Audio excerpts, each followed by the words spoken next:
संग्राहक का क्षेत्रफल अधिक होता है।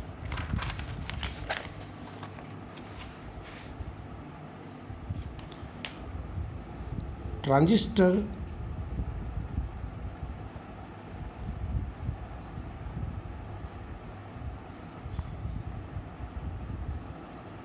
का महत्व। कई दफ़े क्लास में बच्चे मुझसे पूछते हैं कि साहब ट्रांजिस्टर का आविष्कार 1947 में हुआ, क्या उससे पहले इलेक्ट्रॉनिक्स नहीं थी?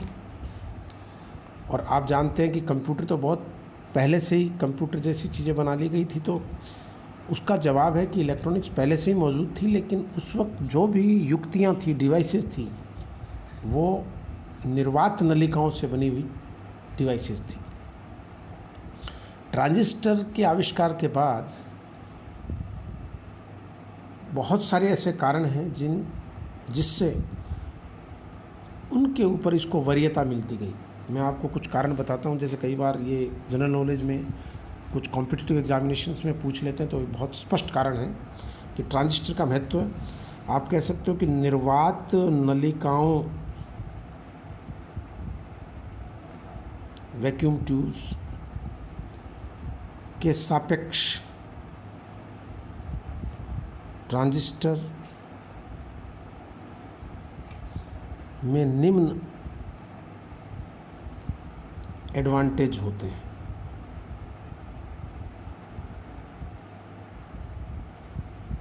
पहला,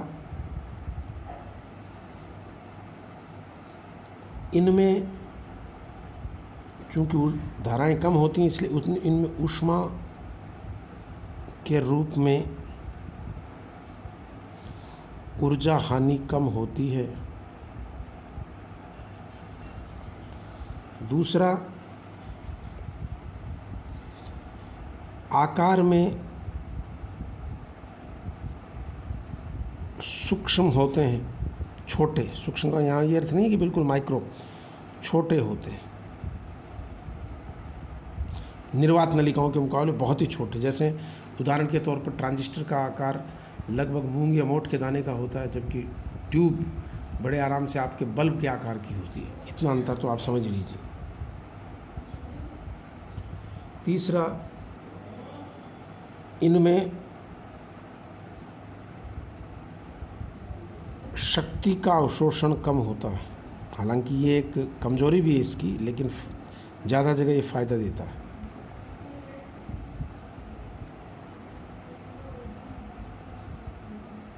ये तात्क्षणिक रूप से क्रियाशील होते हैं। इसका अर्थ समझिए। आपने देखा होगा जितने भी आपके टेप, ट्रांजिस्टर, मोबाइल, इन सब में आप पावर ऑन करिए और तुरंत चालू हो जाते हैं। जबकि आज के 30-40 साल पुराना अगर रेडियो आपके घर में कभी है जो वैक्यूम ट्यूब से संचालित है, तो आप देखोगे कि उसको ऑन करने के कुछ मिनट पश्चात जब वो गर्म होती है सारी निर्वात नलियाँ, तब धारा का चालन होता है और वो स्टार्ट होता है। तो ये जो कमजोरी है वो ट्रांजिस्टर ने दूर कर दी, ट्रांजिस्टर के आविष्कार ने। ये तात्क्षणिक रूप से क्रियाशील होते हैं, ऑन ऑफ का सिस्टम इनका तुरंत होता है। और 5वें नंबर पे आप कह सकते हो कि निम्न वोल्टता पर परिचालित होते हैं। ये एक बड़ा फैक्टर है। मैं आपको एक अंदाज़ा भी देता हूँ। जितनी भी सेमीकंडक्टिंग डिवाइसेज हैं, जैसे ट्रांजिस्टर या और 20 वोल्ट के अंदर, जैसे कोई 9 वोल्ट पे ऑपरेट होती है, कोई 6 वोल्ट पे ऑपरेट होती है, कोई 15 वोल्ट पे ऑपरेट होती है, कोई 18 वोल्ट पे। जबकि वैक्यूम ट्यूब्स को आपको कई 100 वोल्ट लगाने पड़ेंगे तब जाकर वो ऑपरेट होती है। तो ये बहुत बड़ी बात है, वो निम्न वोल्टता पर इनका परिचालन होता है। इसके अलावा प्रिय बच्चों, इनकी आयु भी अधिक होती है।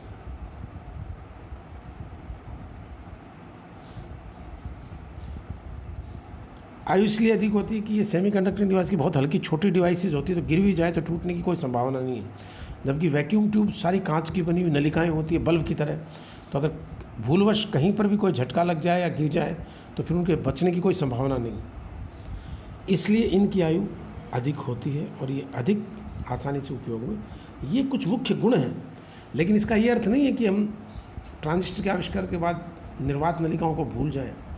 जहाँ उच्च शक्ति की आवश्यकता होती है, जहाँ उच्च धाराएं होती हैं और लंबे समय तक ऑपरेट जहाँ करना होता है, वहाँ पर हम वैक्यूम ट्यूब्स का इस्तेमाल करते हैं। फॉर एग्ज़ाम्पल, उदाहरण के तौर पर आज भी अंतरिक्ष विज्ञान में वैक्यूम ट्यूब्स का ही बोलबाला है। सारे सैटेलाइट्स इत्यादि में आप ये देखिए कि वहाँ अधिक समय तक उच्च ताप या निम्न ताप या उच्च वोल्टता पर कार्य करने के लिए अधिक शक्ति के कारण निर्वात नलिकाओं का ही वहाँ सर्किटरी में यूज किया जाता है। प्रिय छात्र छात्राओं, ट्रांजिस्टर के महत्व के बाद मैं ट्रांजिस्टर की क्रिया विधि पे आऊँगा।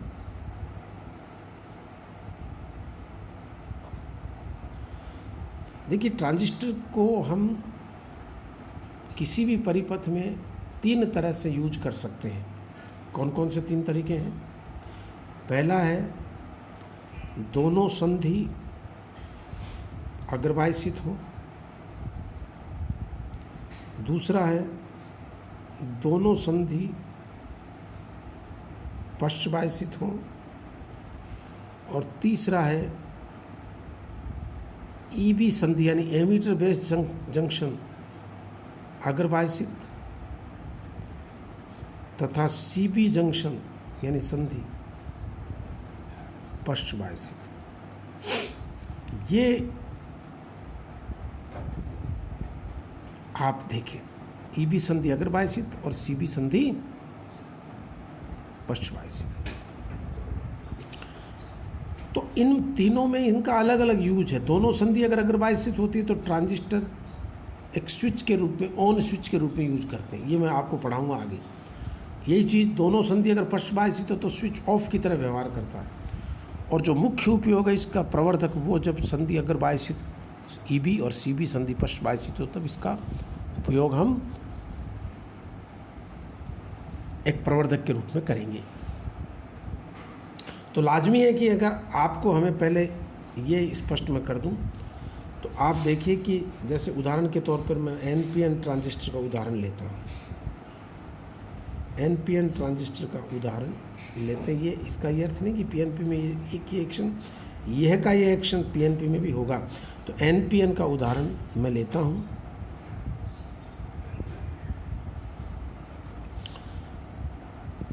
ये मान लीजिए एक ट्रांजिस्टर है जिसमें डोपिंग लेवल इस एन भाग का, जिसको मैं एमीटर नाम देने जा रहा हूँ, अधिक है। बेस पी हो गया और ये कलेक्टर हो जाएगा। निश्चित है कि जब आप एमीटर बेस जंक्शन को अग्रबाह्यसित करना चाहेंगे तो एन को नेगेटिव टर्मिनल से जोड़ेंगे बैटरी के, यानी उसको पी के मुकाबले निम्न विभव पे रखा जाएगा। क्रिया समझाने के लिए मैं एक स्विच इस्तेमाल करता हूँ, यहाँ K1। और इसको आप देख लीजिए कि ये भी एन टाइप है। इसको पश्चबाह्यसित करने के लिए एन को अधिक धनात्मक पे रखेंगे तो ये K2 एक स्विच हो गया। और आप इसको इस तरह से समझ सकते हैं।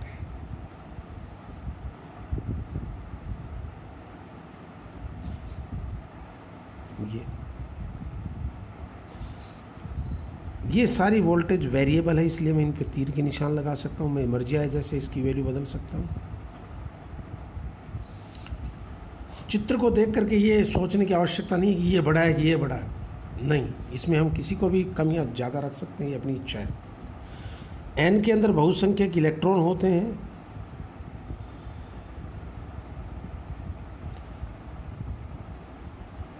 बहुसंख्यक आवेशवाहक, लेकिन कुछ होल्स भी होंगे जिनको मैंने लाल रंग से बताया।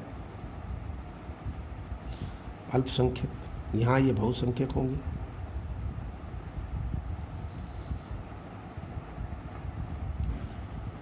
और यहाँ अल्पसंख्यक इलेक्ट्रॉन होंगे।